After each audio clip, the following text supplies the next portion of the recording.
Hi, my name is Danielle DeGatano, and this is my presentation on outreach librarians. So, I decided that I wanted to research outreach librarians because I think that that is what I want to do. I originally started the program with intentions of becoming a legal librarian, but I have spent a lot of time in academic libraries. I currently work at a community college academic library, so I really like it. And I really love volunteering. I really love social networking. I'm very outgoing and very extroverted. I get a little bit anxious when it comes to presentations or teaching on the instructional side of it. So I wasn't really sure if there was a type of librarianship that I would fit in with, since a lot of my courses so far have been related to teaching librarianship. But outreach librarianship seems the best fit for me, since again, I have a really big background in event management, and I was in a ton of different clubs and student activities during my time in undergrad and my time working at the community college. So yeah, according to the ALA, outreach librarians are usually very people focused, social, and passionate, and are really committed to coming up with new ways to think outside the box and get their message of the library across. So I really like that. I really hope that I'd be a good outreach librarian. So I was doing some research. Let me see if I can minimize that. I was doing some research as background research for the position. So the slide says the overview if you can't read it from my side. And the audiences that these librarians reach out to can be really varied. So while I was looking for people to interview, I saw a few people who their target audience is incarcerated peoples. Our target audience is students, faculty, and staff. When I was working with Greenwood Library in Farmville, Virginia, it was usually students or the town members, because we wanted to have that facilitated relationship. And some jurisdictions are way more willing to work with you than others are. So I'm very lucky to have had a community that will work with us very often, but I know that's not always the case for all libraries. We also have to be very adaptable. So in David Frias' article for iSchool, his library went completely online during COVID-19 in 2019, and he had to completely rework the position from the ground up. So I think that's really cool. And they're also often hosting events that you wouldn't usually see at a library. According to Erica Friedenberger from School Library Journal, she said they hosted all sorts of different summer camps and did bookmobiles, stuff like that. So it seems really fun to me. It seems like a great position. So I wanted to kind of discover what was available in Virginia and what wasn't, what was going on outside the state. So I chose a job listing from University of Denver because my uncle lives in Boulder, Colorado, and is a college consultant for the state of Colorado. So he goes to the different universities and kind of, gets a feel for them, gets a feel for their libraries, their services. And he really liked University of Denver. So I looked into it and they're hiring for an outreach librarian. I also wanted to choose a non-traditional university. So I chose Johns Hopkins University. They are a medical university and are hiring a community outreach librarian for medical science, which I thought was really interesting. Fayetteville State University in North Carolina, they are hiring for a student engagement librarian position, and our honorable mention is Virginia Beach Public Library Community Outreach. I am from Virginia Beach now, and that is would be the closest to home I could get looking for a community outreach position, but it's not in an academic library. I really want to work in an academic setting, so we'll see. So let's look through them. So University of Denver Library, they are hiring for the outreach librarian position. Their salary range was listed at 60,000 to 63,000 a year. They do want the ALA accredited master's degree and have a knowledge of culturally diverse communities, which I feel like is pretty good. Their preferred qualifications, I meet most of them already. And I feel like these would be easily met by a fellow library student, especially if you are already working or having an internship in your academic library or spend a lot of time in your academic libraries. Experiencing developing programming and assessing library outreach in particular is a big thing for younger library students. As social media becomes more popular and word of mouth marketing becomes more popular, we're seeing how essential that is to doing library outreach.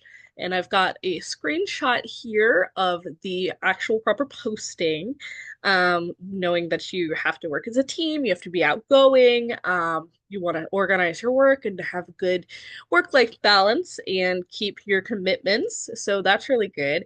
And this work schedule on this one I thought was interesting. It's pretty standard, 8 a.m. to 4:30 on Monday through Friday. Now that's going to be different depending on each library. So let's see here. The second one, um, the if I can.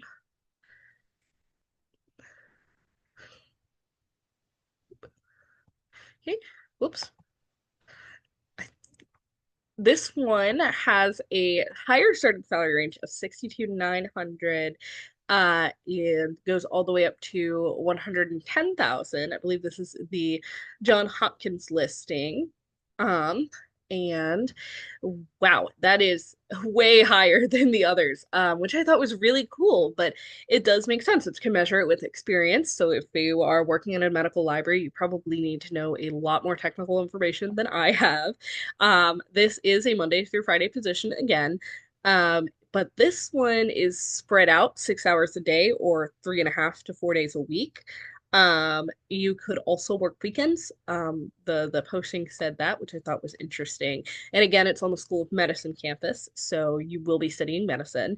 Again, your minimum qualifications, you want an ALA degree, your MLAS, that works, and then 3 years of professional library experience. Now, this might be difficult. I have just finished my second year of professional library experience. So this might be difficult for some people, but again, our degree typically takes between 2 and 4 years to complete. So totally not out of the ordinary. It could totally be good for walk-in librarians for new students. Let's see here. Experience in academic research or health sciences. So I know a lot of people come from the teaching track. If you have biology or health sciences that you like teaching, that could be a great position for you. Let's see here. Here is your screenshot. Theirs was fairly decent in length. I really like this listing. Then we have the student engagement librarian from Fayetteville State University. Now, this position I think is really cool. I really love student engagement, so that's where my bias shows in. We also work with Alma here, but not everyone does. So Greenwood Library up in Farmville works with the Circe Dynamic system, while Tidewater Community College works with the Alma system. So if you haven't worked with Alma, I totally recommend getting a tutorial on that because it can totally boost your resume. And then Privacy and Copyright Acts, that kind of thing, that's always good. Again, this is another out-of-state position, so you would probably have to familiarize yourself with some of that North Carolina law, all of that good stuff. And SpringShare, that's what we use for LibGuides, LibStaffer, that all that good stuff. And again, experience working in academic libraries, totally normal, something we can get done while we are in school.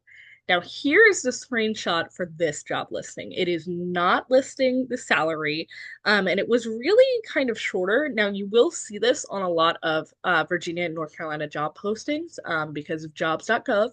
That is typically how they do the listing. But yeah, they will do a lot of good postings, but they don't always have as much information as we want, which is just kind of how things go on the East Coast. Now, honorable mention, community outreach and team programming from Virginia Beach Library System. So they have two different pay gaps here. You could do Librarian 1, which is 50,000 to 77,000, or Librarian 2, which is 55 to 85,000. And you must have your master's degree or be able to obtain it within 12 months, which I think is really cool because you could start this while doing your internship and then keep going on and get your degree, and there you go. I think that would be really cool. Now, Library 2 only needs 2 years experience in professional library work in your MLIS, which again, I have. So this could be something that I, as a library student, could apply for right out of grad school, which I think is really fun. Now, again, Virginia Beach does a lot of public outreach. They have all sorts of different events, and their positions usually have some weekends, or they will have external hours. They have a book reveal that goes around. They have all sorts of fun stuff, but they do a lot of external activities that will take you out of that normal 9 to 5. Here is their job posting. It is a little bit short, but the city of Virginia Beach typically does all of their postings like this. And now on to the people. So I interviewed two people, one from Longwood University, Natalie Browning. She's for the Greenwood Library. She's an engagement and outreach librarian. She originally was hired on to do student engagement, outreach, and research. And then we have Michelle Brown, who is our general librarian at Tidewater Community College campus, Chesapeake Campus Library. She was originally hired on for also research and outreach, but as staff shortages have become a bigger thing, she has taken over all roles. So I came up with 10 questions that I felt would help me really get a better understanding of both the role and the individuals within the role. So I asked them via email and via lib chat these questions, and then these are some of the answers I got.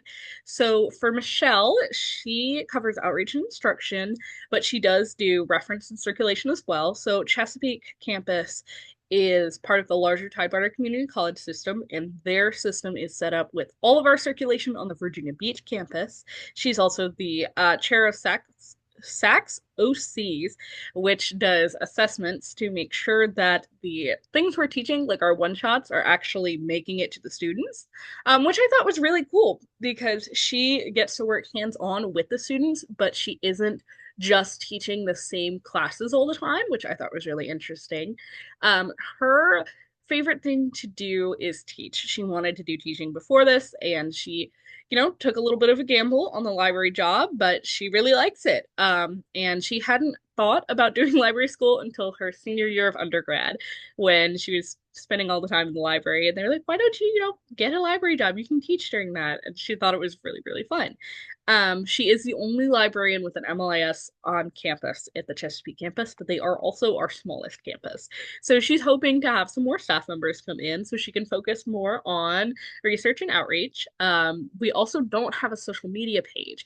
As a smaller community college, it's really difficult to do those outreach things. So she often relies on her connections from Chesapeake Public Library and her connections with our student centers to kind of partner with the city and draw in as many students as she can to kind of get her engagement status up, which I think is really cool. I think she adapts really well with what she has.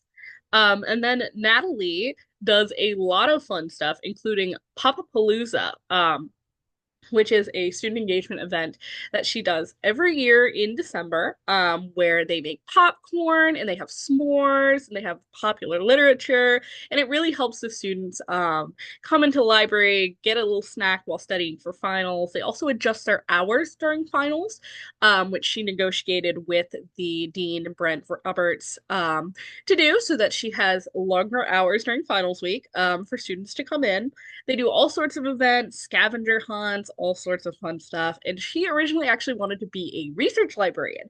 So when she heard about this position as a combined research services and student engagement, she was a little hesitant, but she took a risk, took a leap, and she fell in love with it. And now Natalie is having so much fun in this role, which I was happy to hear. Always happy to hear that my former coworkers are having fun and doing great.